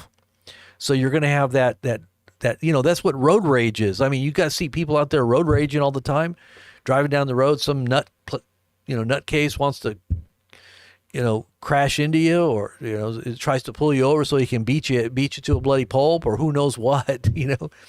I've seen people road rage. I mean, I had one guy do that to me one time, a long time ago. Some dude pulled a gun on me and in my car, and told me to get out of the car. He had his gun pointing through the window. He was so pissed off at me. I couldn't understand. The dude was like freaking out from the very beginning, and I was like looking at him like he was like, what is the world wrong with you? I should, just by me looking at him, set him off, and he exploded. Just because I looked at him and looked at him in a way that he didn't like.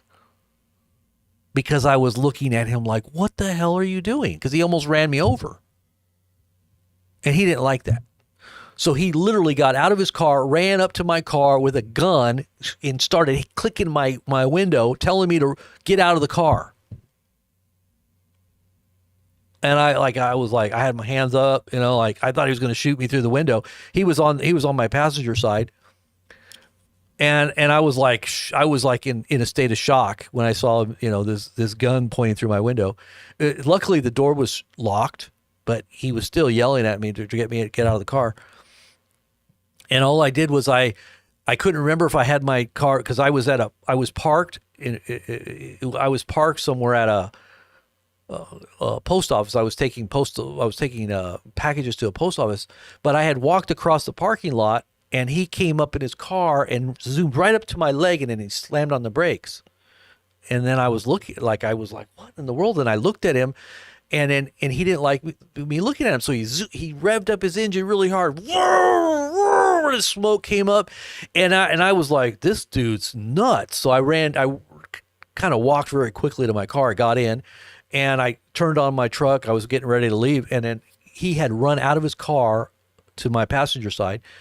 And that's when he had the gun out, and he was pointing at me, yelling and screaming, telling me to get out of the car. And I was like, I couldn't even remember if I turned on the car. I was like, when you're in a kind of a state of shock, when you got somebody pointing a gun at you. And I go, did I turn on the truck? Because I had a manual at the time. And so I was like, I touched the gas pedal to see if I could hear it. And I was like, okay, it's on. So I put my foot on the clutch, and I put it in first gear, and I peeled out, took off really quick. Boom. And he runs back to his car, gets in his car, starts chasing me down the road. This was in Los Angeles. I was with my mom at the time. Chasing me through, I think it was Woodland Hills. And this was like a nicer area, like near Canoga Park. Chasing me through the streets of Los Angeles. I don't know if it's Los Angeles, but we're going through the streets, and he's behind me, and I'm thinking this guy's going to pull up and side of me and shoot me through the window or something. And so I'm like weaving in and out of traffic, and it's like 5 lanes. In Los Angeles, you got big lanes. You got 5 lanes here and 5 lanes on the other side. And so I'm like weaving through traffic, and I almost hit a couple people, and he's still right behind me. And I'm like just scared to death that this guy's going to come and shoot me. And all of a sudden I see a cop, and I'm like, oh, thank God. I pull in front of the cop. And then I look in my rearview mirror, and he like backs off, like he sees the cop. And so like he just kind of backs off. And he turns off, right? So I pulled the cop over. I'm like, pull over that. I got held up just a minute ago. Some guy pulled a gun on me. And they're like, well, what was his license plate? I'm like, I don't know. I don't know what his license plate was. He had a really nice sports car. It was, but I can tell you that he had a 9mm Glock pointed at me. That's the only thing I saw. And he had dark glasses and a Glock 9mm. I know what it was. It's like he pointed at my head. Hey, Dub, that's going on. Many blessings to you as well. Thank you so much, brother. God bless you. I'm praying you have a great year, A-Dub. You're always here. You're always supporting what we're doing. I appreciate you so much. But, that's why when I was living in Cali, like, well, what happened is I moved, but then I went back to see my mom because my mom still was in California, or she was in Southern Cal, and so I was there for a little bit. But I'll tell you, I just hate California, man. I am so glad I'm not in that state. That state, I mean, and I know some of you guys live there, and I'm not trying to put it down or anything, but I don't know, man. I think I just had enough of it. It just seems like so much. It doesn't even matter, even if you move out into the mountains, because we had moved up to the mountains too for a while in Cali and the southern Sierra Nevadas, and it's even worse up there. Like I couldn't believe how bad it was up in the mountains. It's just terrible. But anyways, Super Dave. Do you live in California, Super Dave?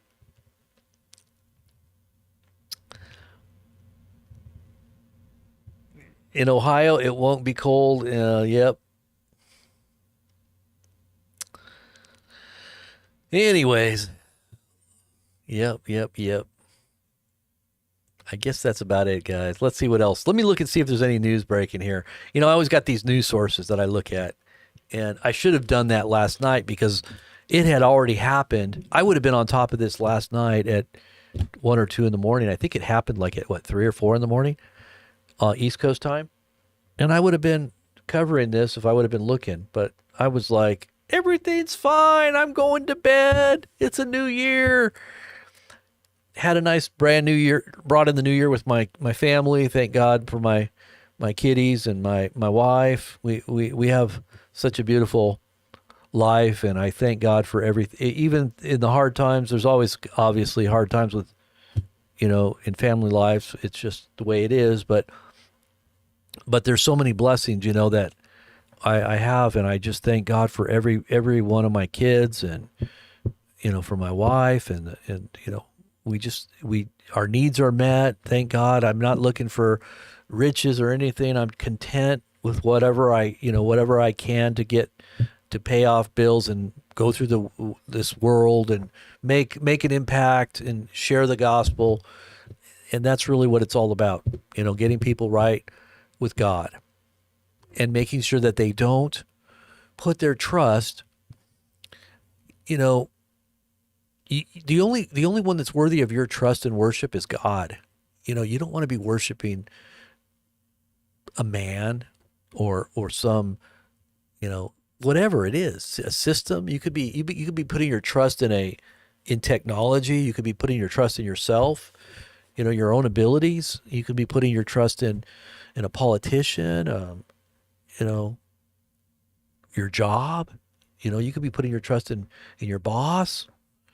And sometimes people do that because they're afraid that they're the ones that kind of own you. They own you. They have a lot of money. They have a lot of power. Well, the government's powerful. It'll save us from our enemies. We got all kinds of enemies, foreign and domestic. We got to put our trust in the government. That's why we pay them, right? We give them all this money from our taxes so that they'll protect us and supply all of our needs. The nanny state.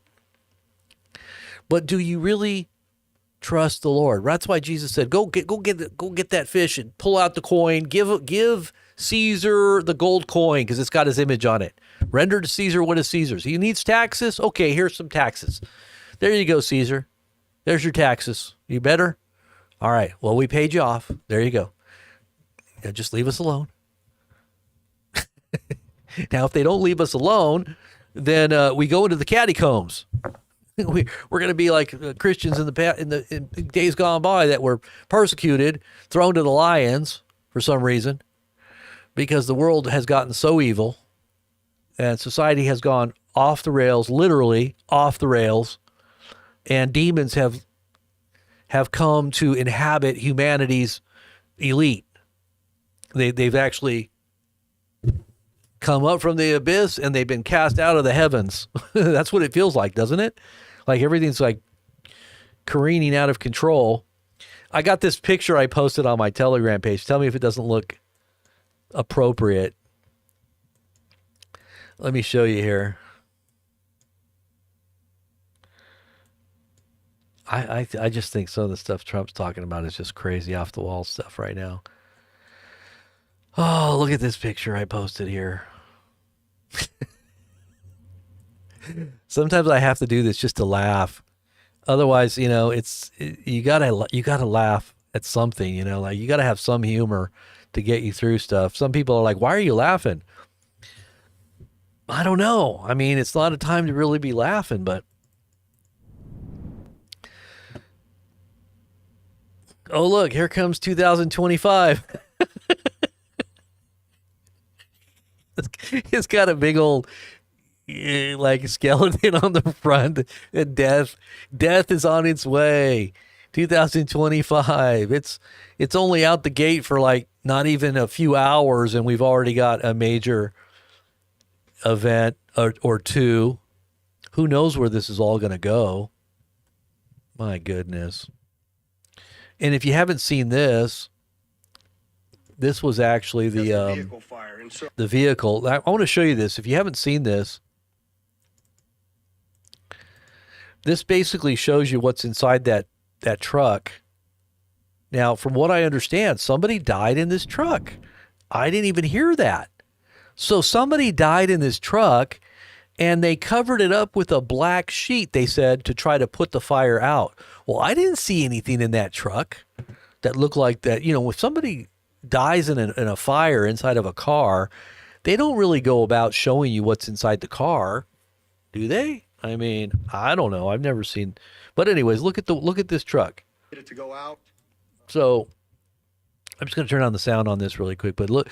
So they pull off the tarp. They say this was what put the fire out. That's what's inside the truck. So all of those things in there are mortars. For like, I guess you would say it's fireworks. And then you've got, let's see, 1, 2, 3, 4, 5 cans of like, it looks like kerosene or something, some kind of kerosene. You got another can in there. It looks like it was probably full of gasoline. And let's just see what they said. Camp fuel canisters and large firework mortars.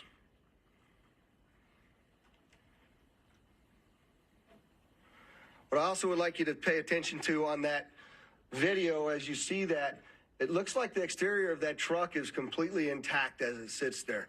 The fact that this was a cyber truck really limited the damage that occurred inside of the. I'm looking at what's in there, and yeah, there are fireworks in there, and yeah, even if there's a can of gasoline in there, that can doesn't look like it really exploded or anything. In fact, it doesn't really look like it really even burned all that much. But what I saw was, first of all, there was no real bomb in here. It was mostly just a lot of gunpowder that was in these fireworks, and maybe it lit all this kerosene on fire because there's a lot of kerosene in there. See, these cans here, these little orange cans, these smaller ones, those are kerosene cans for like camping. And they do, they're not like highly like volatile in terms of like gasoline itself. They do give you flame. That's what they're for, is to create a flame, but I don't think it's as flammable as gasoline itself. And I just don't think that this is like and I saw the explosion, and it did look like it was like an explosion, but it wasn't. I mean, I don't know. There had to have been something else in there, I think. But the whole thing about this truck being so durable, like oh wow, this truck didn't even blow its sides off. It was so powerful to contain that explosion. It didn't even harm the Trump Tower or the Trump windows. So Elon protected Trump. This is what it's really looking like. Well, Elon protected Trump because Elon knows how to build a good truck to contain an explosion that would have busted the windows of Trump Tower or whatever that is, Trump International. It just seems kind of weird. Just weird. if they were going to do something, don't you think they would have done it with something else other than firework mortars and, some kerosene cans and it looks like one can of gasoline? It just doesn't make sense, because that's not really that explosive. And if it was, then this can wouldn't be still together. This can would have been in little shards if it was that explosive. You would see this can looks like it's still got a top on it too. The little nozzle thing is still on there. Obviously, I'm sure it leaked out somewhere that we're not able to see, but I don't see any holes in this can. This can looks like it's completely intact, and it's not even really burned. I mean, it's burned on the one side a little bit. It's charred a little bit, but you would think that if it was such an intense explosion in heat, that this thing would have been in little pieces.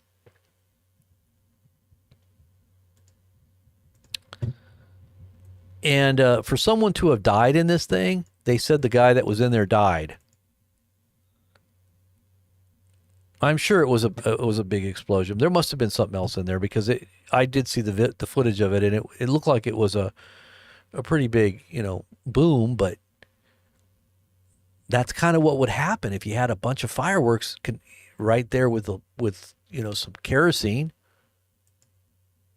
You would see a big flame that would erupt right out the back. But I don't think it would be a powerful explosion like that would tear apart a truck. And Elon is boasting on his X channel about how great his Tesla is, because it contained the explosion.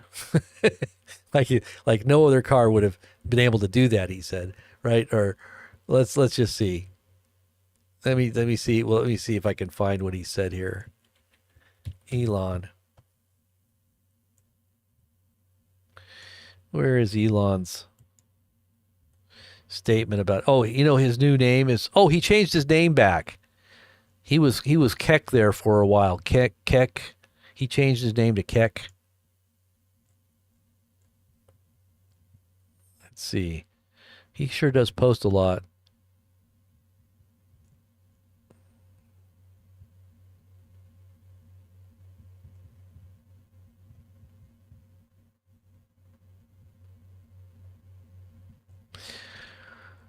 Let's see. Here it is. The Cybertruck. Let me pull this so you can see it here.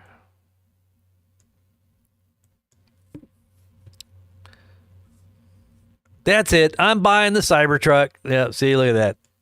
It's a great marketing ploy.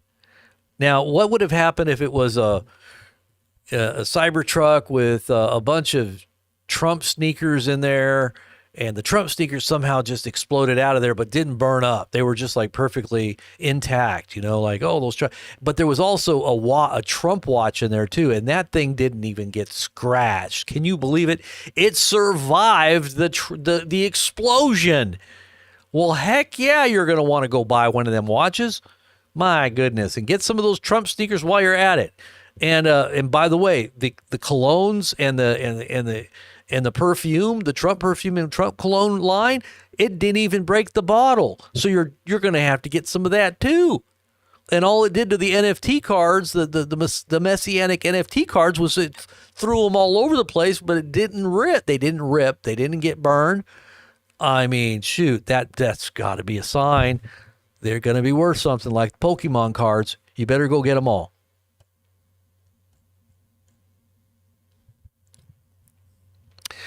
The Cybertruck literally saved lives in Las Vegas.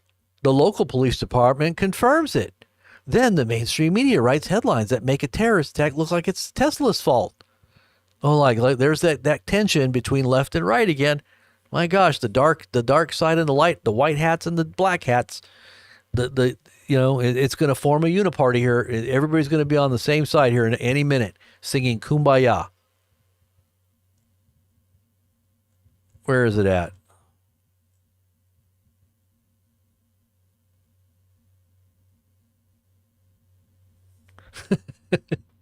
Oh my gosh. This is so crazy. My gosh.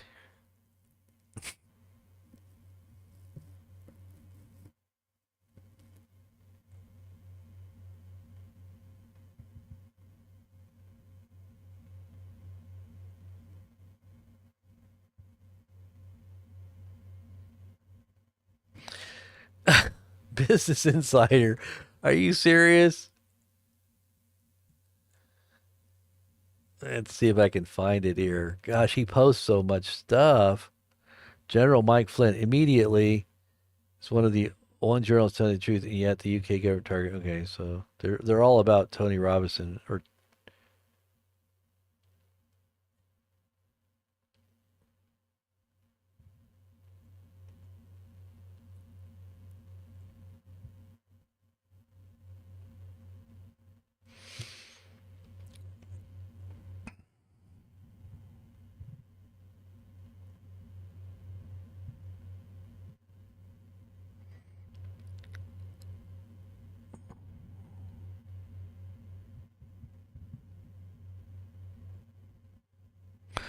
Okay, I think this is where we get it here. Law enforcement officials are claiming that because the suspected used a Tesla truck in their attack earlier today against the Trump Hotel and Casino on the Las Vegas Strip, which has 1.4 million millimeter body panels and well, let's get the specs out there. Come on, 1.8 millimeter door panels, which can't be penetrated by bullets, and or improvised explosive IEDs is what I meant to say, which can't be penetrated by even IEDs. You're going to want to get this truck. It only caused minimal damage, with even the windows of the hotel lobby only feet from the trunk not having been shattered. Officials state that the most of the blast was contained within the vehicle, with the remainder having went up through the roof instead of out from the sides. Now, there was a great video here. Let's look at this video. Look at this video. I think this is a video that promotes Volkswagen. Look at this. Look at this.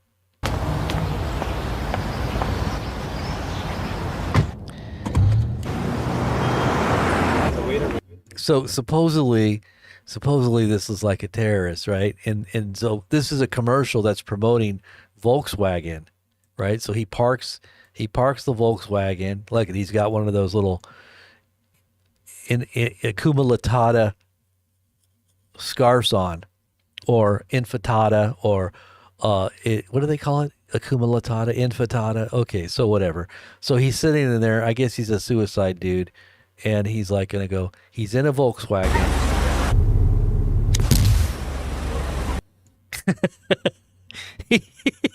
He only blew himself up. The car just stayed intact. So this is a great car, man. It won't hurt anybody. In fact, it will be the savior at the end of the day. Tesla is a savior car at the end of the day. Wow. I feel so much better now. All right, guys. Well, I think I vented enough today. I feel much better. Do you feel much better? Well, let's just pray. Let's ask God to bless the new year. I pray that God, you bless everyone out here listening. I pray that you show them your will and your way. Reveal yourself mightily to those who doubt, to those who wonder, to those who are just agnostic. I pray that you confirm the reality of who you are in specific detail, in intimate revelation of your person to them. And for those who don't have any faith and don't believe that there is a God, do something to get their attention. Put them in a foxhole.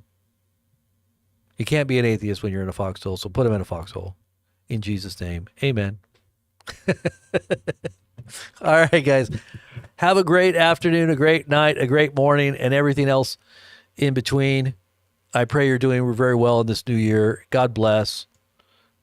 Have a wonderful, wonderful day, and I'll see you back here tomorrow. I'll try to get on earlier and do our daily devotion. I keep thinking my camera's over here because I moved everything. I'll be doing my daily devotion tomorrow. Once again, getting into the deep dive of the scriptures. If you want to join us, that usually happens sometime mid-morning to early afternoon. So don't miss it if you want to be there. Get connected to our social media, Twitter. We're starting to use Twitter a little bit more now, I think, but who knows? But mostly Telegram, Patreon. Okay, that's the main places you want to be. Twitter. You can see all the social media underneath the video. God bless you guys. Have a great one.